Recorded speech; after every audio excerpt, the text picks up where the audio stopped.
She survived okay. My wife, Sigrid, has 2 cochlear implants. She was deaf for 50 years after losing her hearing at age 3.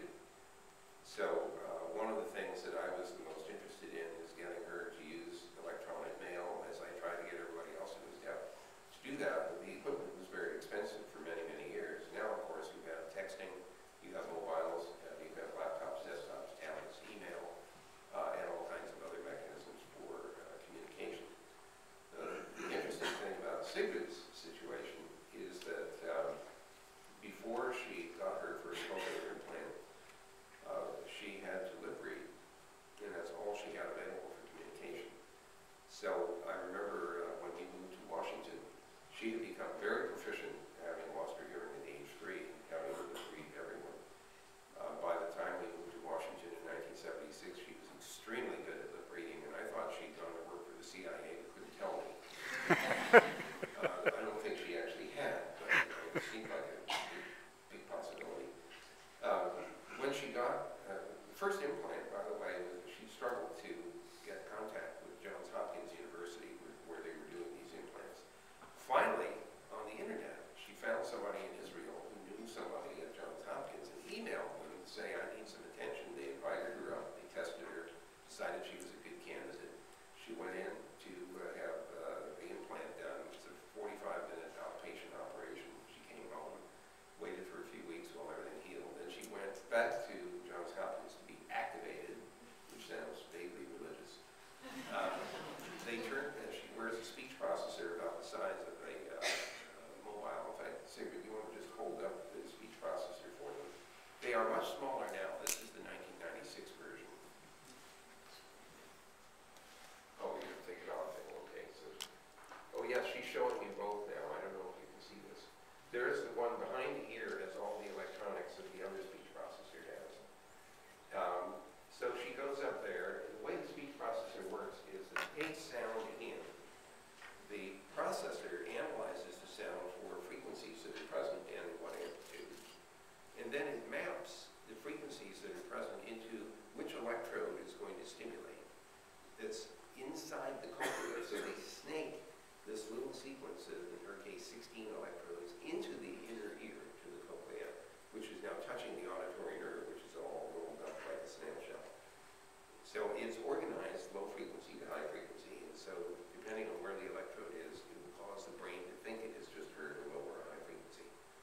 So after they did the initial map, she picked up the phone and called me, and for the first time we were able to talk to each other on the phone after having been married for 30 years. It wasn't a deep conversation, but it was pretty stunning. By the time I got home, I couldn't get her off the phone. She was a 50-year-old teenager. And, she would get these calls from, I was working for MCI at the time, she'd get a call from AT&T, they'd try to get her to switch, say, oh, hello, where are you? Oh, you're in India. Which part of India are you in? About a half an hour later, they'd say, you're going to switch now, aren't you? She said, no, my husband works for MCI, but thanks for calling. Then she decided she wanted to listen to books that to hear words that she knew but didn't hear pronounced. So she called the library to sign up for recorded books for the blind. She's on the phone now. She said, they say, yeah, well, yes, of course you can sign up for these. What's your name and address, your phone number? Now, you're blind, aren't you? And she says, no, I'm deaf. There's this long pause. So she listened to 500 books on tape. Now she recognizes people who mispronounce words and accents and other things. Then she got patch cords so that when she's on the plane, you want to listen to the movie, you plug the patch cord into the armrest, and then you plug the other end into the speech processor. All she hears is the sound from the movie, not the screaming kid that's 2 seats away. Right now, she's listening to all of this with an FM transmitter sitting here on the table. She has an FM receiver plugged into the auxiliary input of her speech processor. So this is how she would typically go to a lecture, although if it were only one of us, we'd be wearing this around her necks. She has also devices to pick up optical signals in the movie theaters to listen to the soundtrack. Her favorite trick is to go to dinner in a noisy restaurant and put this thing on the table when she goes to the ladies' room. So she can hear everything that's being said. So we now have to warn everyone, if Sigrid is there, don't say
question because we've just run over time, and this is a purely self-indulgent question. There are some science fiction fans in the audience here this evening, and just recently I have got into a 1990s, early 21st century series called Earth, the Final Conflict. And much to my surprise, I find out that Dr. Vint had a cameo role in Earth, Final Conflict. How did that happen? So I played the President's Chief of Staff Yeah. in one episode. It's not like a massive career in movies. I was asked, when I was working at MCI, I was asked by I was told by my PR team, we have rented a theater in Hollywood, and you're going to go and entertain people at a show called Surf's Up in Hollywood for 2 hours. And I think you didn't ask me first. You said, no, we figured you'd be happy to do that. And I said, all right, here's the deal. We're going to Hollywood. I will do the show, but you have to get me onto the Star Trek set in Paramount. And I figured they'd never be able to do that. Well, it turns out